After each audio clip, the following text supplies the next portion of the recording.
Hello everybody, my name is Jack McKenzie, and joining me on the mic as usual is Caitlin Penny commentary and the wonderful and now virtual roller coaster builder, the wonderful Chris Whitfield, and you are listening to the Motorsport Recently show. Guys, welcome along, and Chris, would you like to tell us about your roller coaster? Well, first of all, I'd like to tell you, because apparently you guys like it when I'm eating things. Because Canada is in a bit of a trade war with a moron, I'm having Harvey's, a Canadian restaurant chain, which makes your hamburger a beautiful thing. But that's actually their slogan, by the way.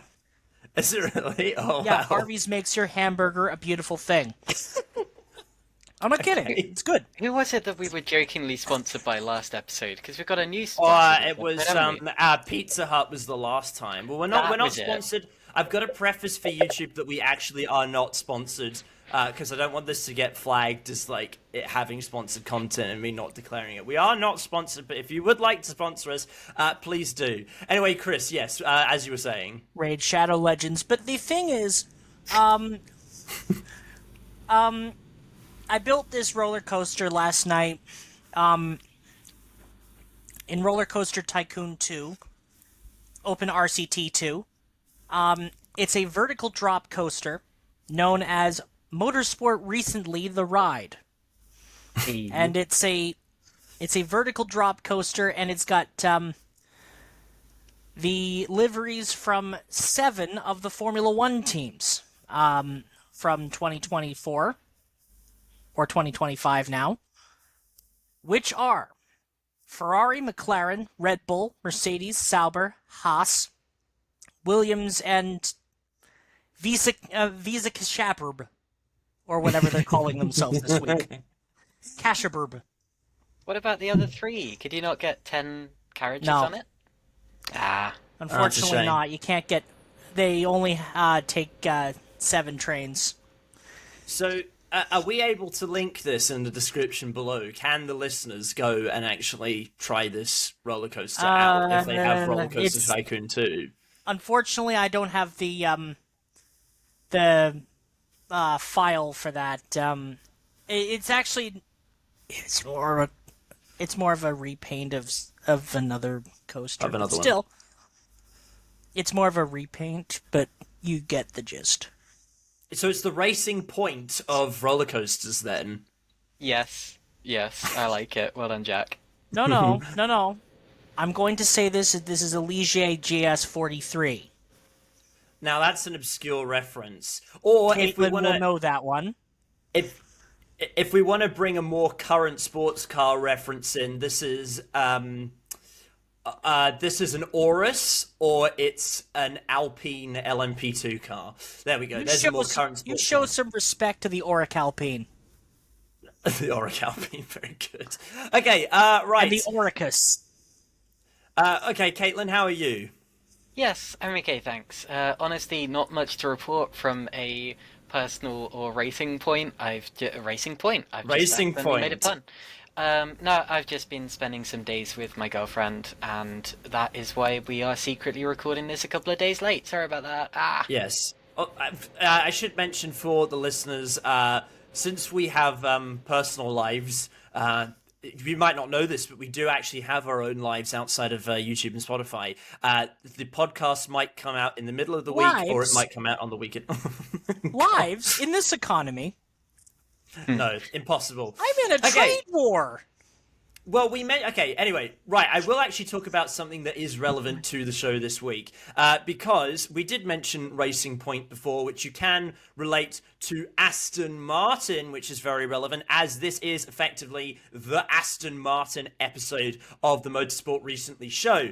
But first, we have a couple of things to cover relating to motorsport that actually occurred recently, and that is, of course, the Maguire's Bathurst 12-hour and the Clash from Bowman Gray. We'll start with Bathurst. Now, if I were a GT driver in 2025, if I had to pick a manufacturer and a team, I would quite like to be driving a WRT BMW. Yeah, who wouldn't? They took just the second 1-2 in the history of the Bathurst 12 hours. Of course, the 45 winning ahead of the 46. Fantastic result for them. Shame it had to be the Van der Lindes who won. I mean, I've got nothing against Sheldon, but we established last time out that Kelvin is not my favourite driver. But even so, a well-deserved victory. WRT, like I said before, are a very well-established team with a very professionally run couple of cars, and yeah, to be honest, it didn't really look in much doubt. There were a couple of little wobbles, but right from the start, you would have been a fool to have bet against WRT. Well, I certainly think that a lot of class, or the pro class in Class A were so strong, and you probably could have made a case for a number of different teams to potentially win throughout the race. So, for instance, the Arise Racing Ferrari was looking very strong towards the start of the race, although fell off towards the end. Although you are right, the BMWs were they were so strong during this race, and they have been for most of 2025. So correct me if I'm wrong, from the 3 major GT3 endurance races that WRT have entered this year with BMW, they've gone 3 for 3. Wow, I had not even noticed that, but yeah, that's a very, very impressive. So it's my understanding they won at Dubai, they won at Abu Dhabi for the 6 hour, and now they've gone and won Bathurst. They got to be the best GT team in the world right now, surely. Yeah. Chris, have you got anything to say on that front? Well, first of all, I just want to say, what number did you say again for the race winner, Caitlin? Did you say 45? Did I get it wrong? I think that would be 32. I think you'll find you're off by a bit, by 13. Yes. Sorry. I will excuse myself. I didn't actually see the race. I just saw the highlights. So that's valid. I was a bit busy, and it's on at a ridiculous time because Australians are upside down. Fair enough. Well, how do you know you guys aren't the ones that are upside down? Everything else is just on at a ridiculous time for us. Because if you look at a map, if you look at a map, north is up, so we're on top. No. Ayo. Ayo. Also, let's not get bogged down into who's in the wrong time slot here. He is. Yeah, I have to say, the BMWs, yes, they pretty much were flawless. But I will say something. The driving standards were a bit shocking, shall we say. And I'm glad to hear that all the drivers will be making full recoveries. Very poor driving from some of them, particularly one that should know better because he's the one that lives on the property.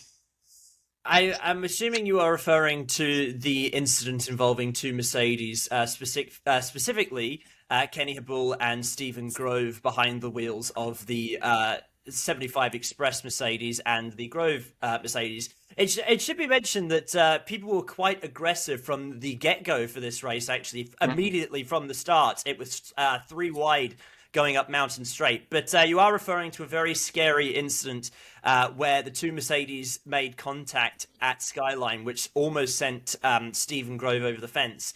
I did read, though, that Stephen Grove is okay, and he's all been cleared by doctors and stuff, so that's really good, because that was a very scary incident. And I do think that some people forget that if you're actually at Bathurst, those walls are not high. You could actually climb over them fairly easily. It is actually a miracle that Mercedes did not go over the wall, because that was a very, very, very scary incident. But yeah, Was it- glad to hear everybody's okay. It was deemed by the stewards as a racing incident, though. I think they've got to consider potentially putting up some kind of catch fencing there. I know it would spoil the view, because obviously you're at the top of the chase, you're looking down, not the chase, the dipper looking down, and Or is you it get that. is it Dipper or is it Yeah, Skyline. Yeah, Skyline, the dipper, but the chase is the one that just after the Conrod Straight, so that's not the one I'm talking about. Um, um, the trouble is, are those views really worth the risk? Because obviously, I mean, the walls being so low, that's one of the reasons we sometimes get wildlife on the track in the first place, which is a risk. And second of all, if you do have a big accident like that again, there's nothing to say the car won't literally vault over the barrier. I do think that is entirely possible, and that would be quite a big wreck. You know, I noticed someone in a comment section saying like, oh well, you know, what's the big deal? I've seen rally cars tumble down hills and the drivers are perfectly fine, but GT cars aren't rally cars. They don't roll, they splat. You know, they're very, very strong, but they're certainly not designed to be hurled down hills, and that was a very worrying crash. Gave me flashbacks actually. Hearing Grove winded inside the car, horrendous sound, and I know how that feels from an accident of my own, and it's one of the worst feelings when you literally can't help but uh, you know, make those excruciating noises as the air comes back into your lungs. Oh, it's a sickening sound, and I'm very glad that he's okay. Same for the McLaren driver who had an accident earlier on in the race. That was an unfortunate one. I think he maybe picked up some damage from a collision before that, which led to the accident. And also there was a pretty big hit into the wall for a Mercedes driver later on as well, Maxime Martin, I think. And yeah, I think we were lucky to have everyone leaving Bathurst in one piece this year. Yeah. No, I- it and- was certainly lucky. Yeah. And I'm just gonna say I would have called that differently. I would have called the incident with Kenny Habul differently. I would have brought him in for at least a lap penalty and like hauled him out of the car, because no, that not on, classless from a guy who should know better. Playing devil's advocate quickly, it did sort of look like Grove was letting him through. You know, Yeah, he that's was. what Kenny. That's what Kenny said. the door was left wide open, and he was going very, very slowly. And you know, if you're Habul, what are you going to do? Just sit back? He was too far back to make a move there. You basically you wait until you are safe enough to make an overtake. But yet, Yeah, it's always the responsibility of the overtaking car. He should know better than to. But I also think Grove probably shouldn't have been letting him through at that point in track.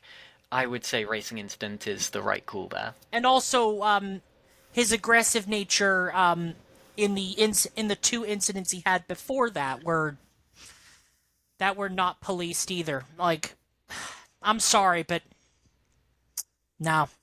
Yeah, I will say Kenny was under the microscope for quite a bit of that race because he was involved in quite a bit. But Poor but yeah, I driving. mean, Poor. well, I can to be honest, I can understand the racing incident call because I think Stephen was letting him through. I mean, it maybe have just been a poor execution on Kenny's part, but I mean that's what the race directors called.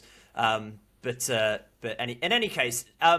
In a more positive light, I want to go back to BMW for a second here because they executed a flawless strategy, great driving from basically everybody on the WRT team, and a 1-2 finish for that team as well. And I think it must be very special for the Van der Linde family to have their two boys on top of the podium. So it was.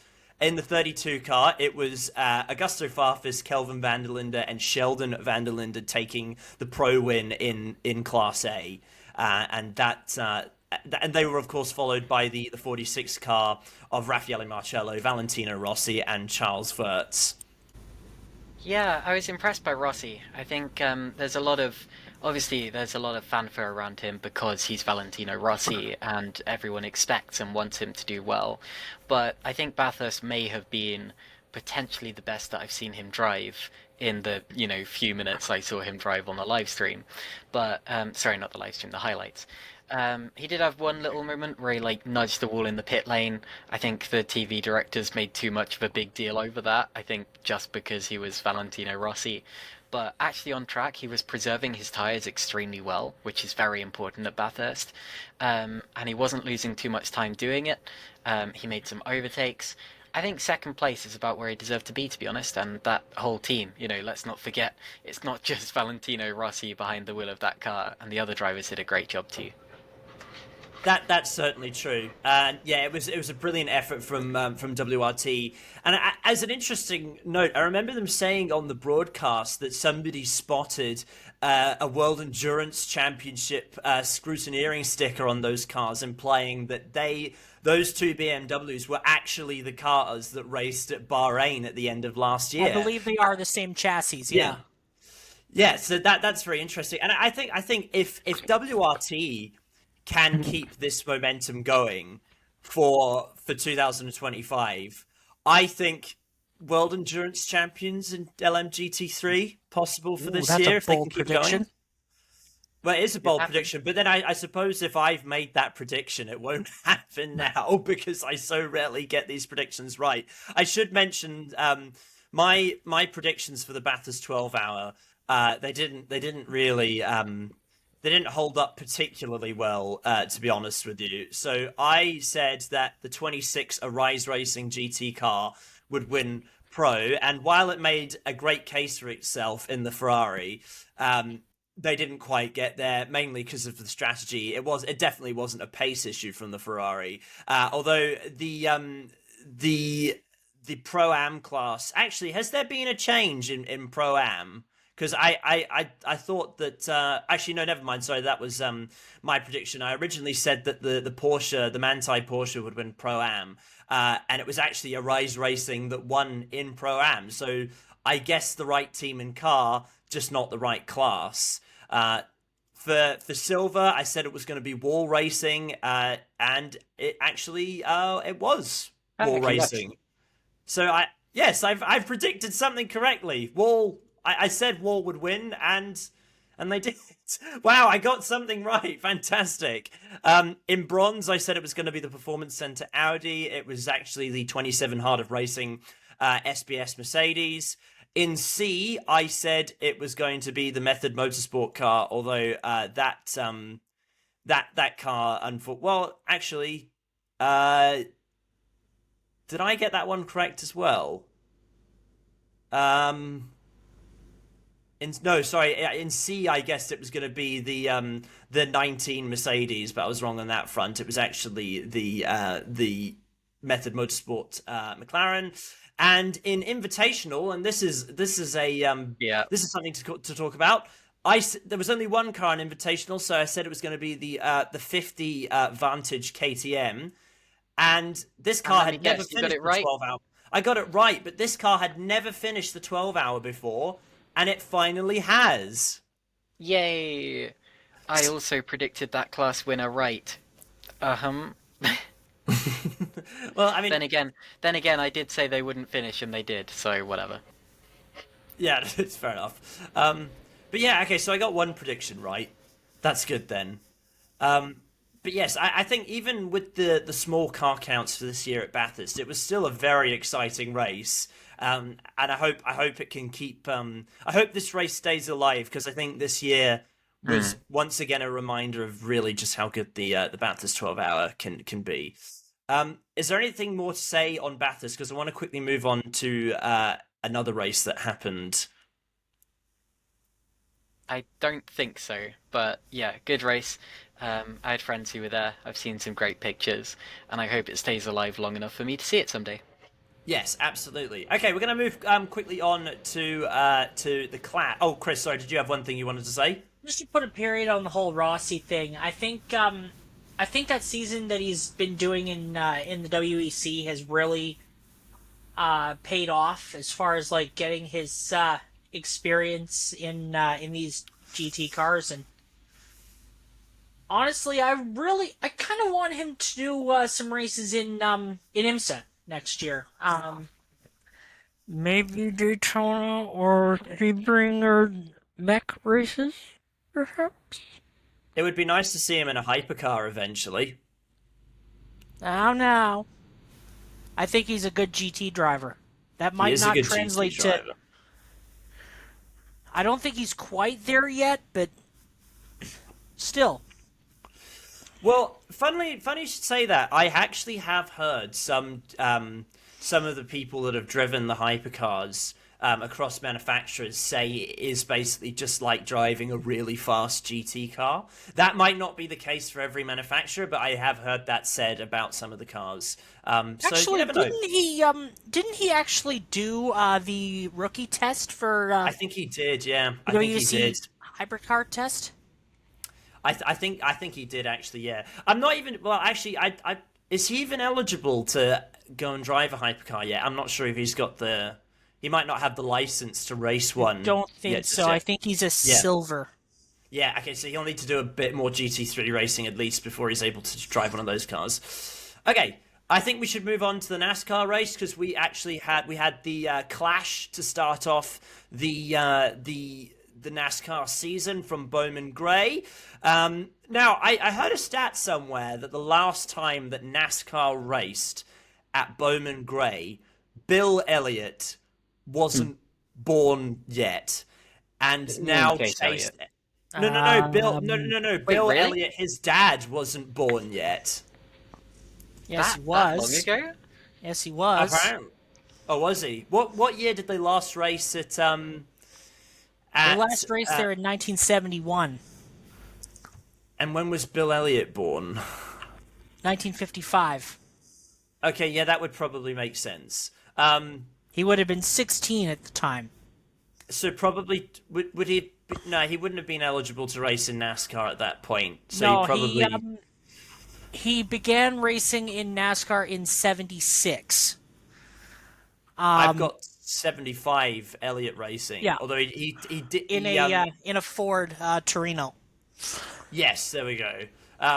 So it would have been sometime after. So basically, last time they raced at Bowman Gray, I think this must have been the stat that Bill Elliott was not racing in NASCAR yet when they last raced there, and now his son has only gone and won it in a fairly convincing drive. He led, I think it was 170 out of. Well, this could be another 200 incorrect laps. stat. Yeah, it was 200. I think it was 200 laps, and it was like 170 plus laps that he led during that race. It was a fairly commanding drive from Chase Elliott with that from that race. Chris, you didn't find it particularly exciting though, by the looks of things. No. Well, I mean, it wasn't exactly the typical Bowman Gray race. More the heat races were actually more what Bowman Gray was more like the speed of what Bowman Gray usually has. And for context, for the international viewers, Bowman Gray Stadium has a tendency to have tempers boil over in some cases, where they need armed members of the local constabulary on standby. If you ever watch highlights from Bowman Gray of some of the fights that have happened, and we certainly did get some moments that could have boiled over, like Ty Gibbs trying to take out Justin Haley, spinning himself out, and then pulling a Kevin Lacroix, jumping over Haley's car. Became Haley's Comet, didn't he? Yes, very good. Very good. Very good, Sir Edmund. Very good, Sir Edmund Hillary. What? Oh, that's the guy who discovered Everest. Yeah, anyway. Guy who climbed Everest, didn't discover it. Whatever, carry on. Well, I mean, it wouldn't be hard to discover Everest. It's like, what's that big old mountain over there? Oh, Like, look, it wouldn't a be big hard rock to thing. find. Look, a It big wouldn't be rock hard thing. to find. I shall name it after myself. Sorry, Mr. so Everest. from from a European perspective, as you put it, what is Bowman Gray Stadium? Because I assumed Bowman Gray that Stadium Yeah. is a is basically it's used for the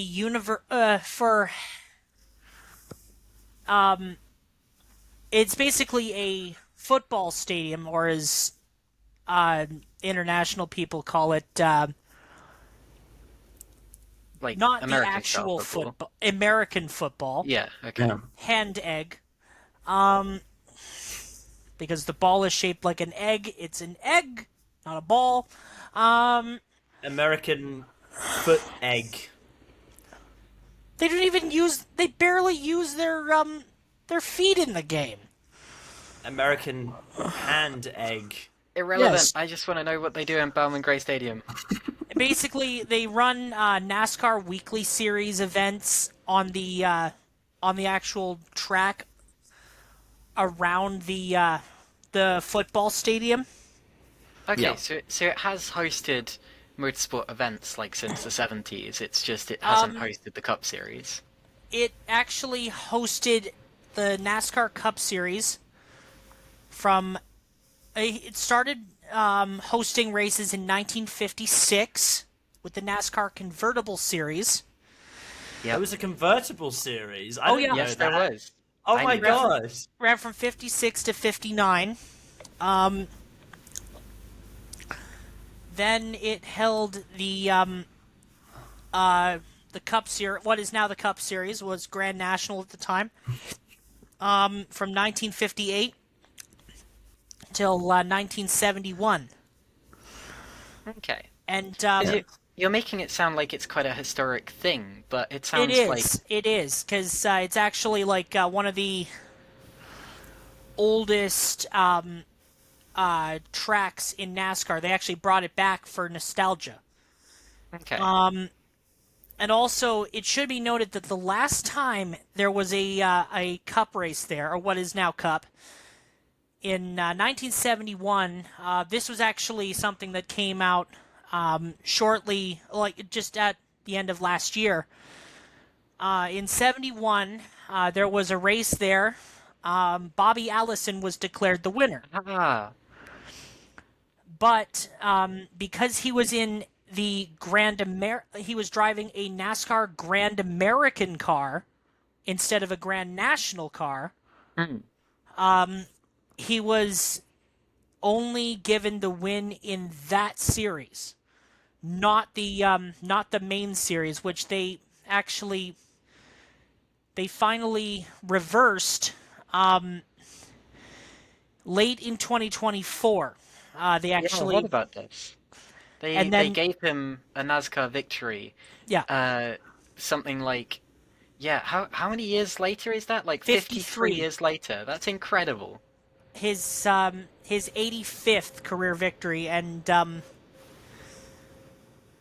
it was actually great that he was able to receive it before he passed away. Indeed. I thought it was really classy of NASCAR to do that, because now he has the distinction of winning in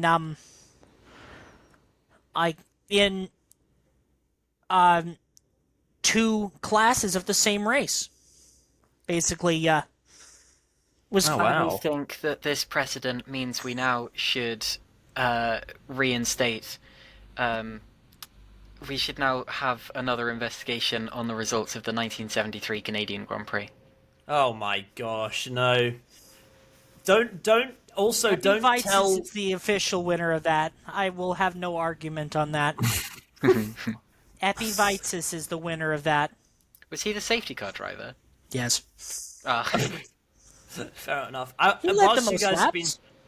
Whilst you guys have been chatting, I've also had a brief look into the NASCAR convertible series. So it ran from 1956 to 1959. Yeah. Bob Wellborn won it 3 out of the 4 times, with Joe Lee Johnson winning the last time.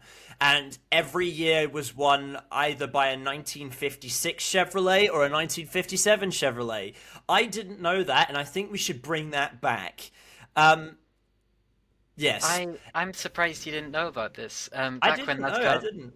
Yeah, back when NASCAR first started up, they had a bunch of different divisions that we don't have nowadays, and it wasn't clear cut that the Grand National Series, as it was known at the time, was the top division. There were a couple of different divisions which were sort of informally vying for it.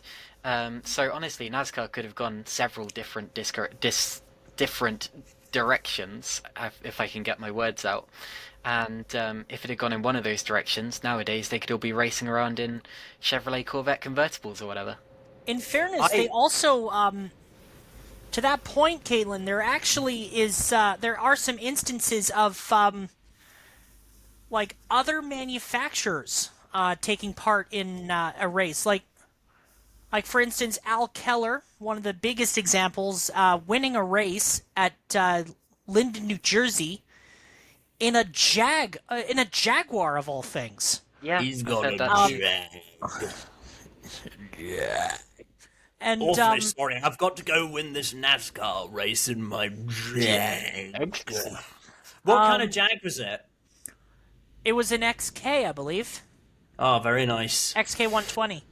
What did it become after it was a K? Sorry, What? that's a dumb XK joke. Wait, what? I missed the first part of it. But oh my goodness.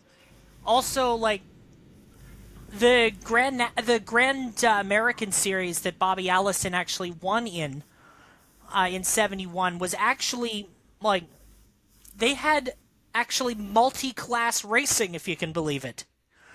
Oh wow. In those days, like, they had they actually had an under 3 liter class.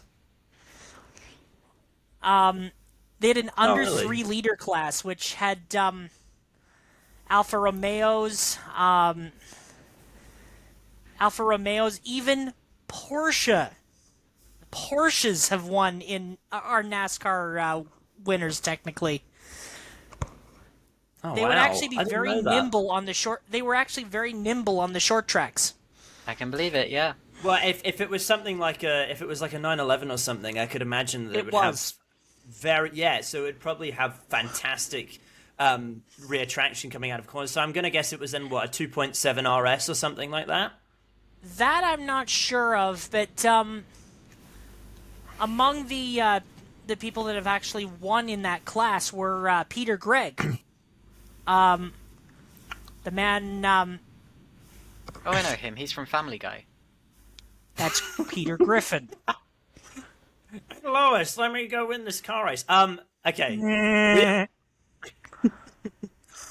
Fantastic. Oh my god. Okay, well, I've learned something today. That's fantastic, and I think the listeners will have learned something as well. NASCAR Man History does it. NASCAR Man History does a great video about like mysterious manufacturers that have started NASCAR races. Like there's a story about a Tucker, a few Volkswagens, Alfa Romeo, Porsche.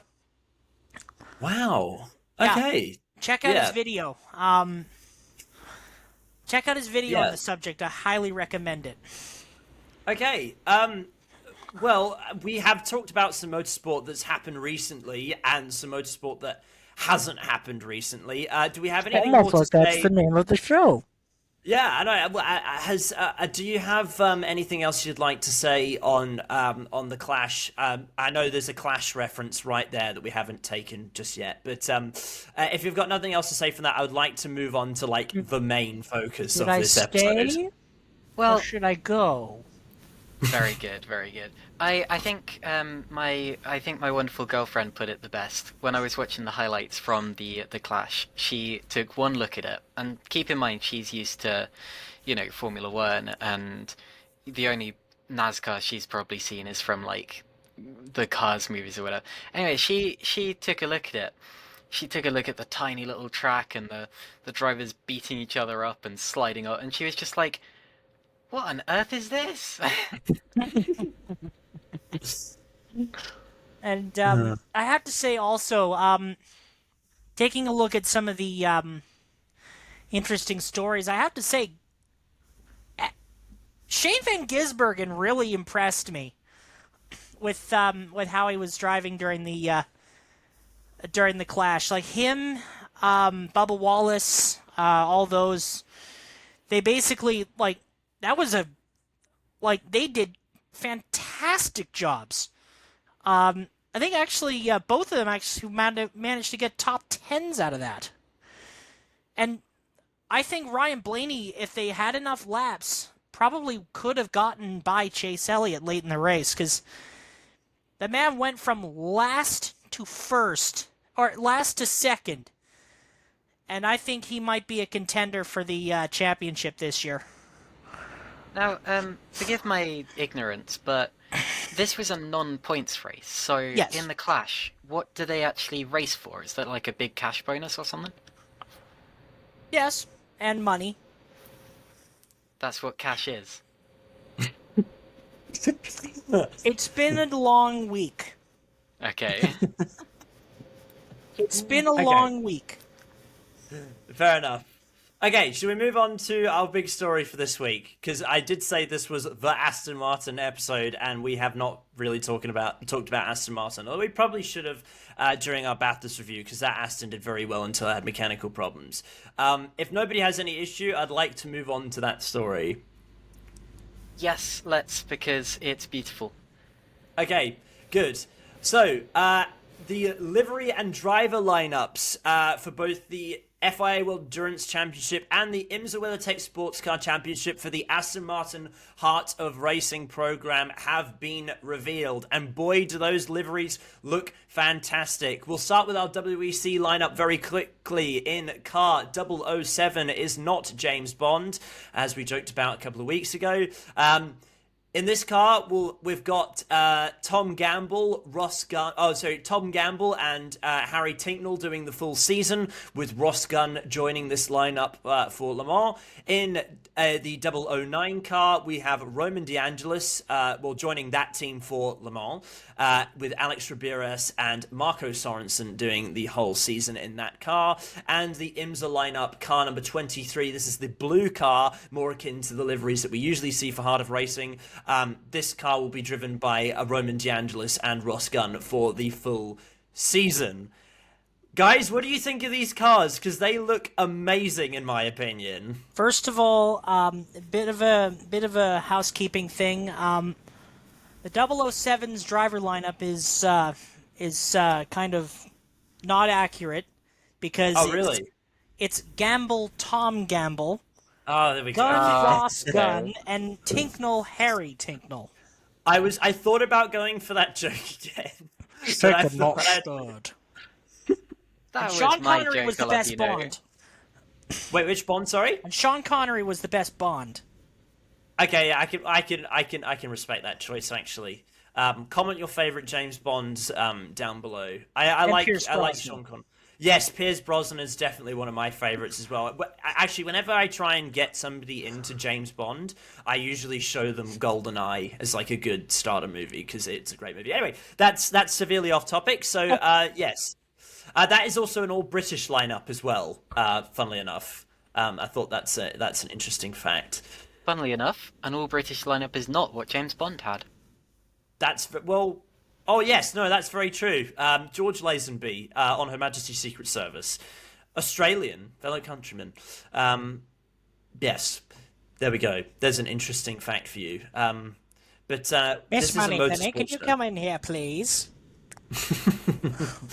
Okay, I do want to talk about this Aston Martin Valkyrie program for a second here, because it's been quite a journey to get to this point. So Aston Martin was one of the first manufacturers one of the first major car manufacturers to commit to the hypercar class. And it was originally set to debut in 2020 before the program was scrapped. I made a video about this about a year and a half ago, so if you want to get caught up to that, you can go check that out. But in October 2023, they announced their return with Heart of Racing. I should stress, this program was dead. It was dead in the water. It wasn't coming back. And now, a few years later, we've got cars that have been tested at Daytona. We've seen this car in action, and we've got 2 sets of wonderful looking liveries and a full driver lineup confirmed. What a turnaround, in my opinion. Absolutely, and absolutely fantastic to see as well, because I mean, that Aston, I think, is probably going to be my favourite hypercar in terms of the aesthetics of it. I'm really looking forward to seeing how it goes on track. But yeah, looks amazing, sounds amazing, great driver lineup. You can't do much better than that. And Caitlin mentioned something, and I'm going to quote Jeremy Clarkson on this.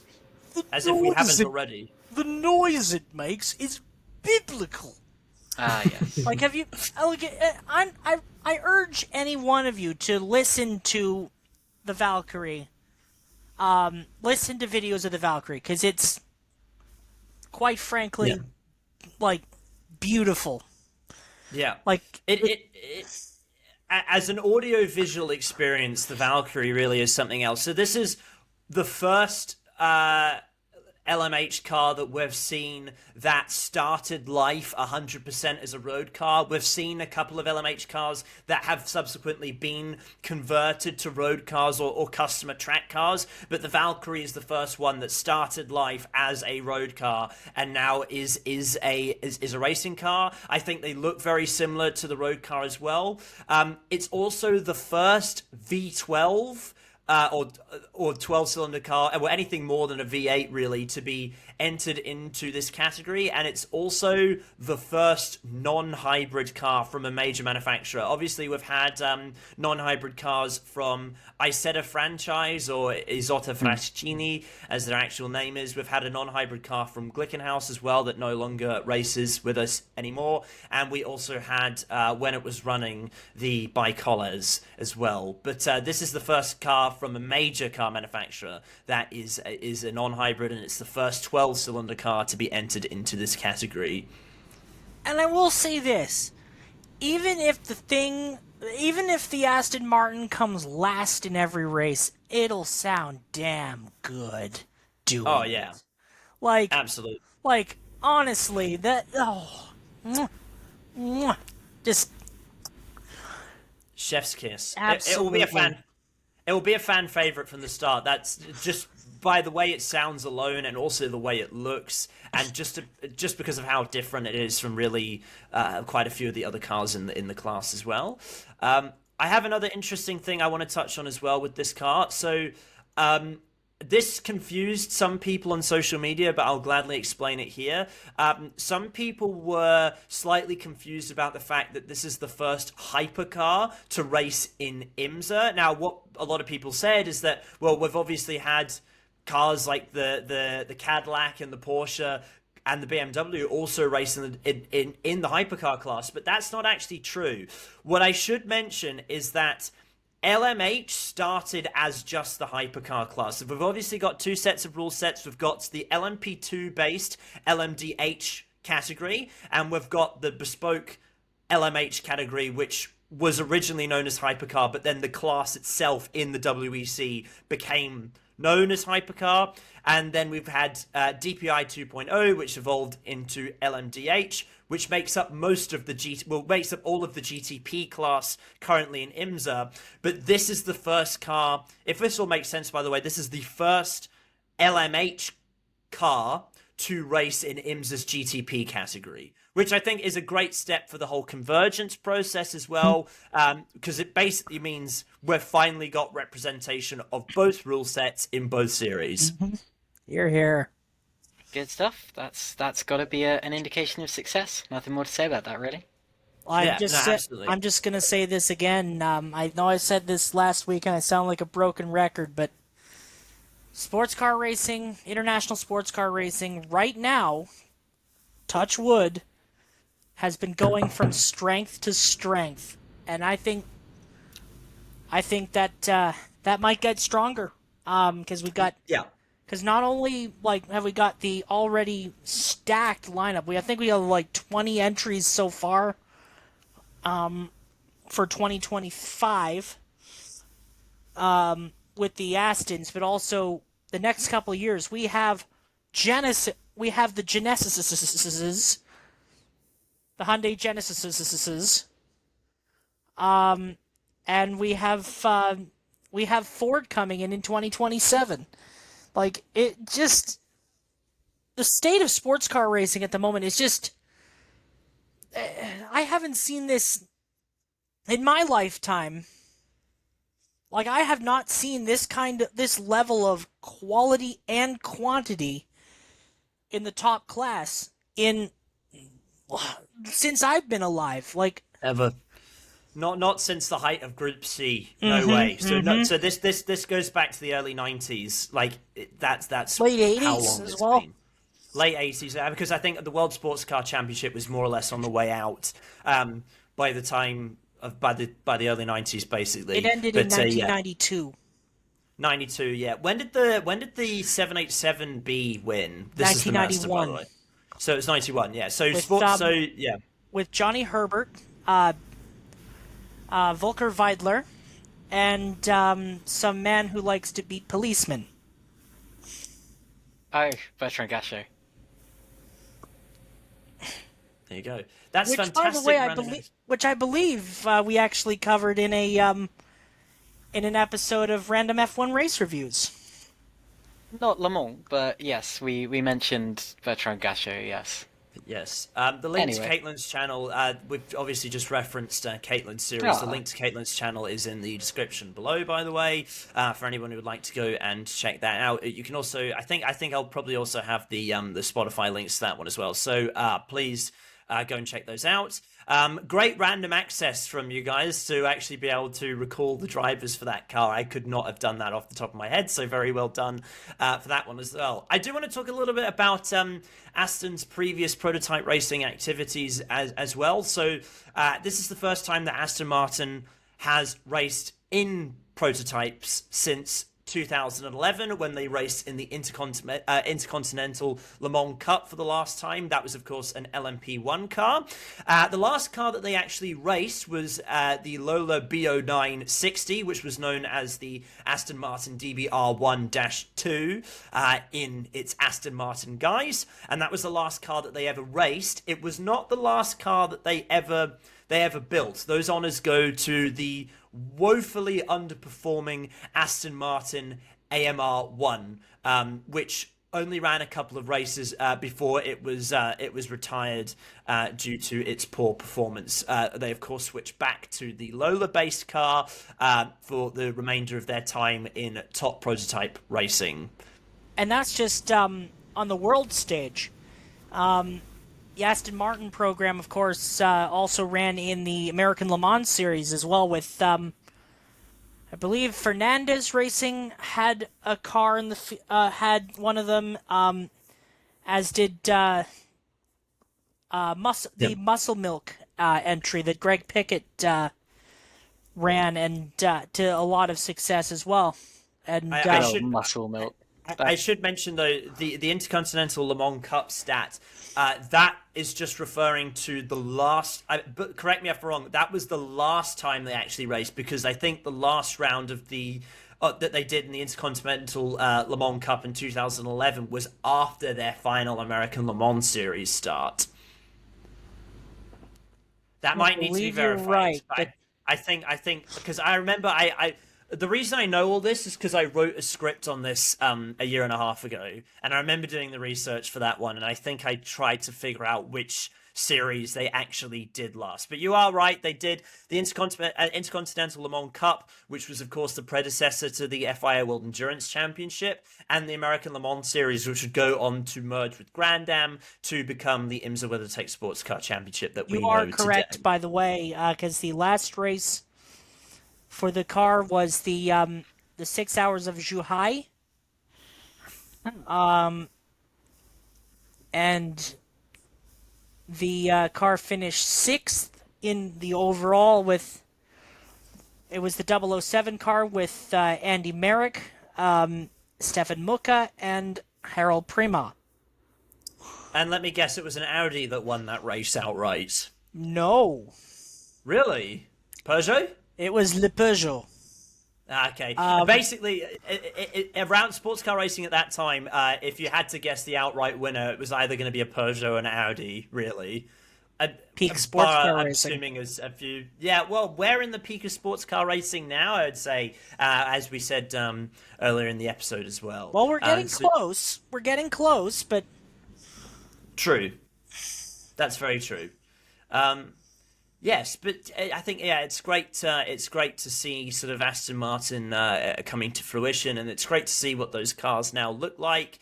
I think it's really cool that also we've got two very different liveries in both the World Endurance Championship and IMSA. I think it's great that Heart of Racing were able to really keep their identity in IMSA while also being able to properly represent Aston Martin as a manufacturer in the World Endurance Championship. If you haven't seen both of those liveries, I implore everybody listening or everybody watching to go onto the internet and have a look at both of those liveries because they look fantastic.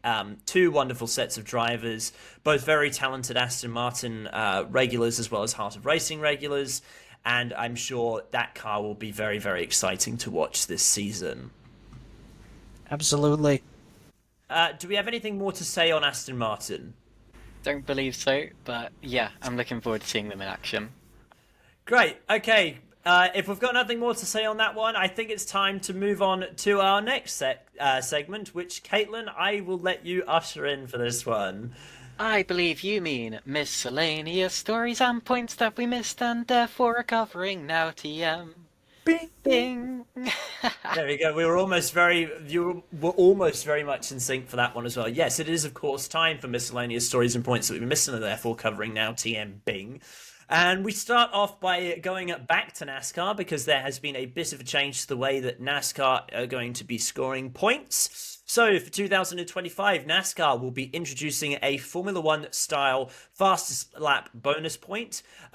I did see somebody mention on a comment on motorsport.com that it's not necessarily a Formula One style fastest lap bonus because Formula One were not the first to introduce that sort of thing. A series like Karts have had it for a very long time. However, it is a series that has adopted it in a very prominent way in recent times. So there you go. That's why I said that. Yes. I want to correct you on a couple of things just quickly. So first of all, yeah, okay, I guess it is a Formula One style fastest lap point, but that's ironic since Formula One is actually getting rid of the fastest lap point again. Oh, are they really? Yeah, as confirmed a couple of months ago. I can't remember if they're getting rid of it for this year or next year, but anyway, they're getting rid of it.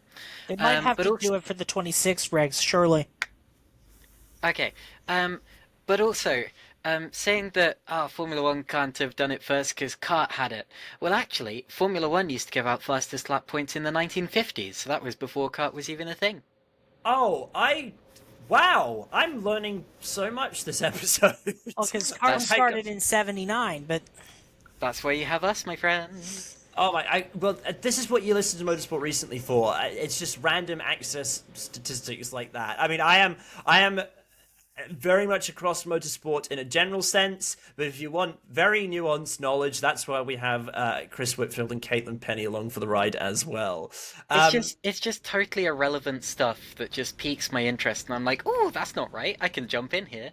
Oh, fantastic! Thank you very much. I'm probably just here to be annoying, to be honest, but you know, I've done my actually for today. Fair enough. Okay, so more details on this. So in the case of a tie for the NASCAR point, it will be awarded to the driver that finishes in the highest position. Because obviously, if you're in a super speedway race, there's a high chance that a lot of people are going to set very, very similar lap times to each other and possibly the same lap time, which... To me, that doesn't really make sense to have a fastest lap point for super speedway races, but I guess we're doing it anyway. So it will be awarded to the driver that finishes in the highest position that gets that time. And the Championship 4 will not be eligible for the fastest lap point, as they're not eligible for stage points either. Very weird, but fair enough. What do we think about them introducing a fastest lap point? To be honest, I don't really see the point. Oh, well, I'm claiming that one. I meant that pun. I'm having that.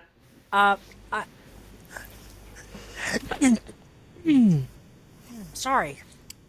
That's something The wonderful COVID-19 Whitfield. Right. Yes. Please You say what had you were that saying. once. You're right to say that it's a bit There's strange something to do in it my on a nose there. Yeah, you're right to say it's a bit strange to do it on a super speedway because it really is. I mean, there's so many variables out there. The the other cars around you, whether or not you're in a train that's just made a pit stop or not. Like, there's so many different variables in setting a fastest lap on a super speedway. It's actually a little bit of a lottery.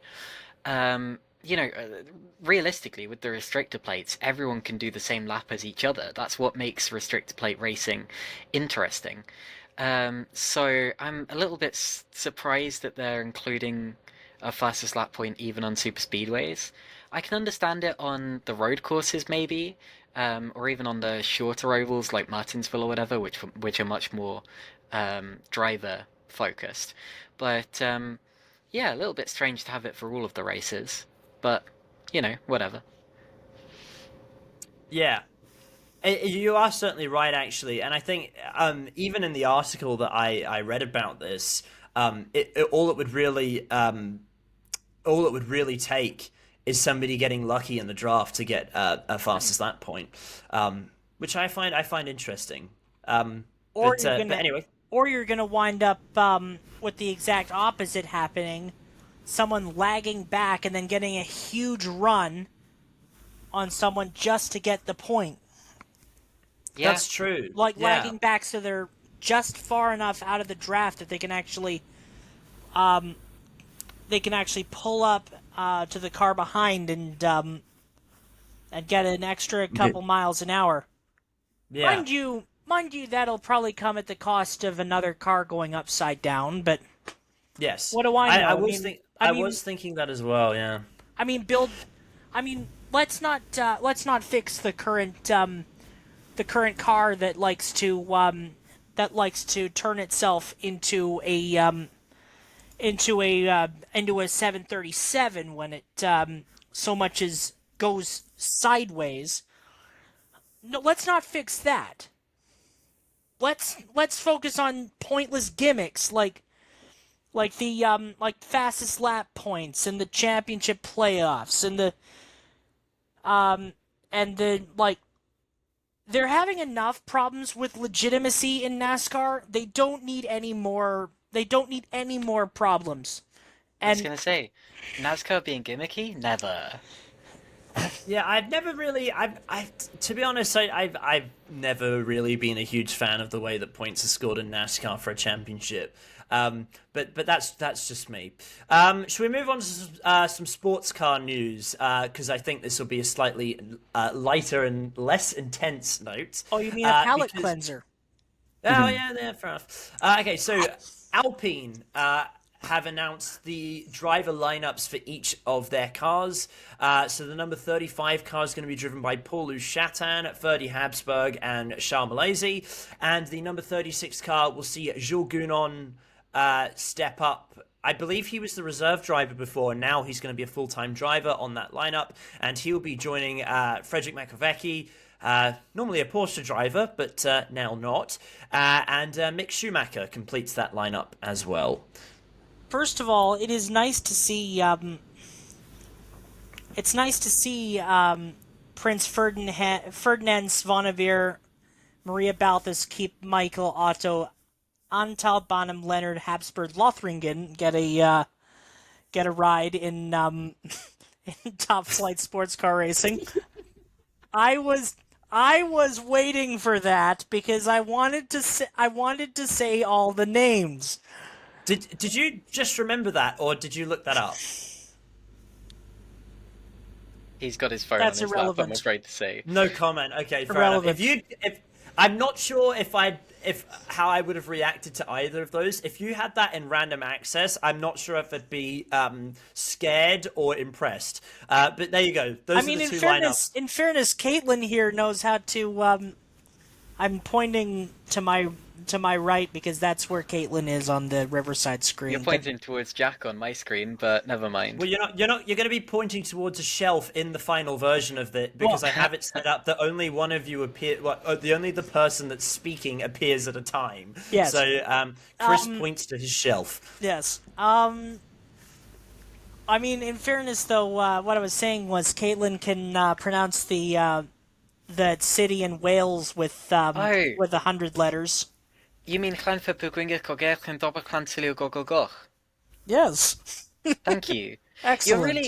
You're really plugging me at every possible opportunity here, Chris. I'm grateful for it. But yeah, Phrasing. I will say, this is a family show. Wait, I did. You know what I meant. Without meaning to show off too much, I was trying to remember. Ferdinand Habsburg, I'm just going to say. I was trying to remember his full name as he was saying it.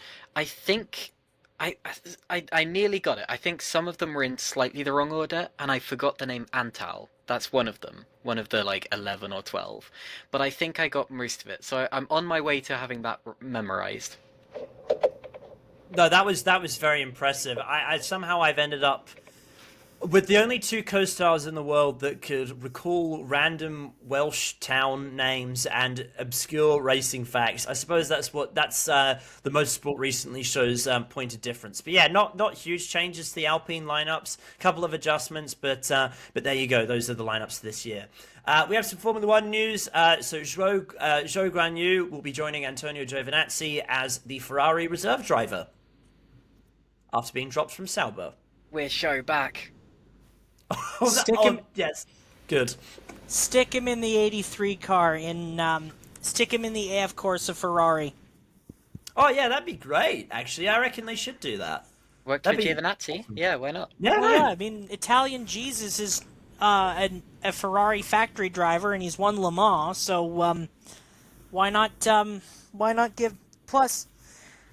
I think they actually either.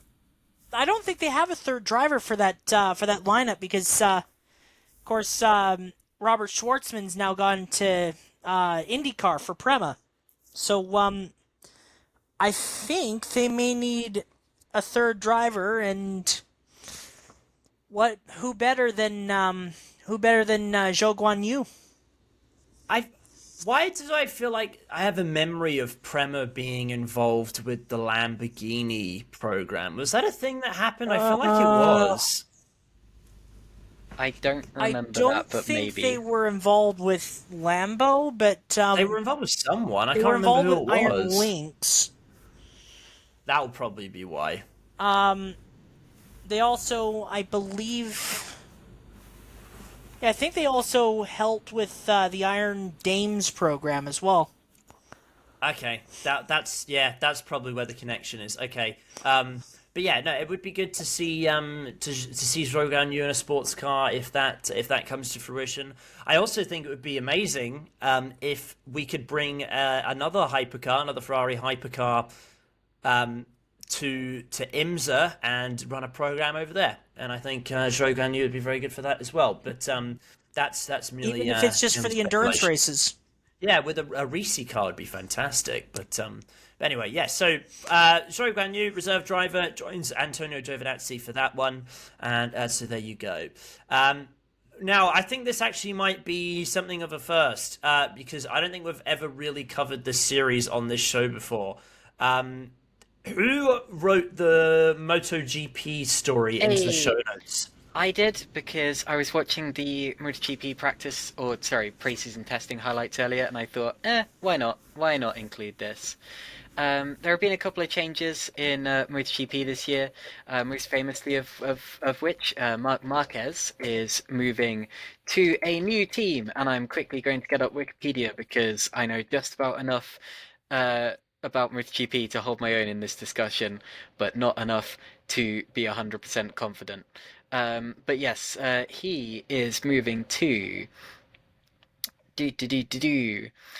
He's moving to the Ducati Works team for this year, and a lot of people are very, very excited about that. A couple of years ago, it looked as if his entire career was pretty much over. He was having a lot of crashes. He was really, really struggling, and last year had a bit of a redemption arc and ended up being promoted. I know people who predict the moon and the stars for him, so I'm looking forward to seeing how accurate that actually is.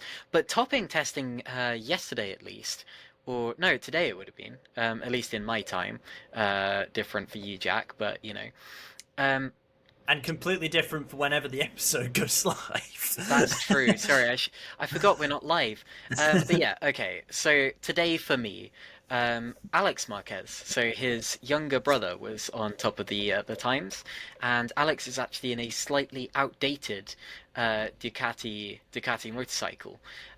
So impressive stuff. Admittedly, it is only pre-season testing, so there's really not that much to go off of just yet.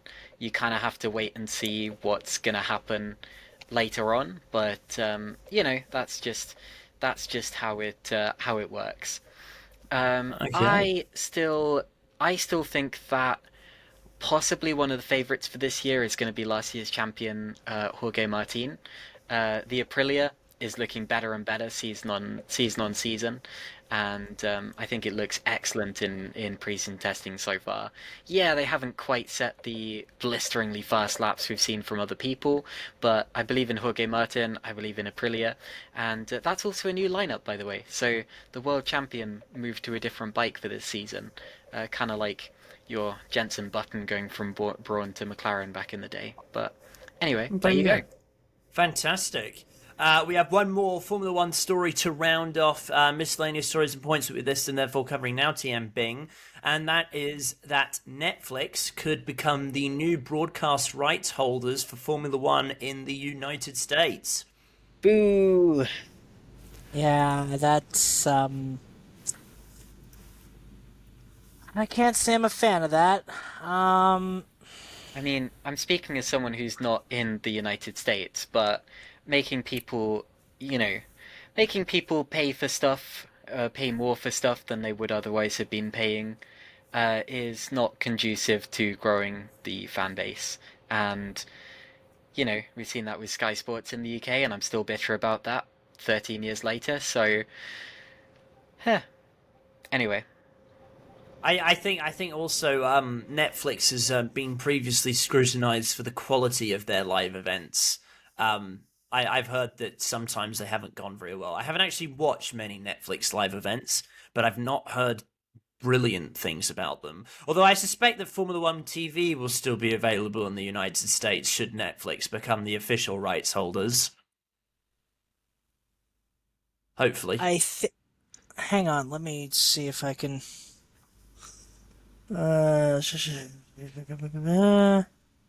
He's searching. Or is he I'm checking? reading the. I'm Yeah, there actually you go. reading the racer article. I mean, they did just do a. They did the Christmas football game. Okay. How did that go? A team won and a team lost, Well, and they had some Sounds good. problems. I think. fascinating. And also they Yeah, televised the fight that Mike fight Tyson, between Jake Paul. Mike Tyson and that kid that does the steroids and has his brother that should have been canceled years ago. Yeah, but we're talking about actual sports here, so. Yeah, not. I've been. I recently finished watching an old TV show called Mike Tyson Mysteries, an animated TV show starring Mike Tyson, where he solves Scooby-Doo style mysteries, Oh which my I very, goodness. very, very, very much enjoyed. So we had a mystery solver fighting a YouTuber on Netflix. We have gone severely off topic now, but there you go. That really brings us to the end. Oh, Chris, were you able to figure out if F1 TV was still going to be available? Well, this is basically just rumors at this point. Okay. We haven't heard anything about a plan as of yet, but they are interested. Okay, yeah, fair enough. I mean, it would sort of make sense considering how instrumental Netflix has been for the growth of Formula One with Drive to Survive. But as we know from experience, because we used to do a live shows are very difficult. And that brings us to the end of miscellaneous stories and points we missed, and are therefore covering now TM Bing. We have some listener comments to finish off the day. Well, we have one listener comment to finish off the day. Robin Tails Fight has written in again. He pointed out in the last episode, although he acknowledged the fact that we wouldn't be reading this out until after the race, that KTM has not finished the Bathurst 12-hour yet with the crossbow. They now have since Robin Tails Fighter commented that, and Robin Tails Fighter also said that the SRO haven't taken over the Nürburgring 24 hours. Yes, it is part of the IGDC, or Intercontinental GT Challenge. But other than the fact that GT3 entrants are eligible for IGTC points, there isn't much more direct SRO involvement than before it was part of the Intercontinental GT Challenge. So I think that was addressing a slight technicality from the show from last week. So yes, there is some SRO involvement, although they haven't entirely taken over that race just yet. So that was very observant, from Robin Tails Fighter.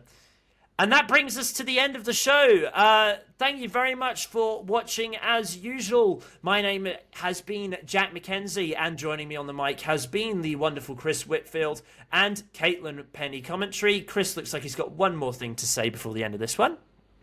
First of all, I think I speak for everyone in North America when I say go Eagles in the Super Bowl. Also, go Kendrick Lamar and SZA. That's going to be egg.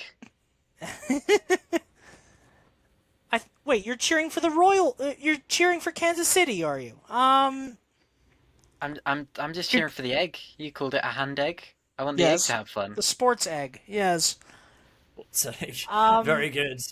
But yeah, also I have a feeling that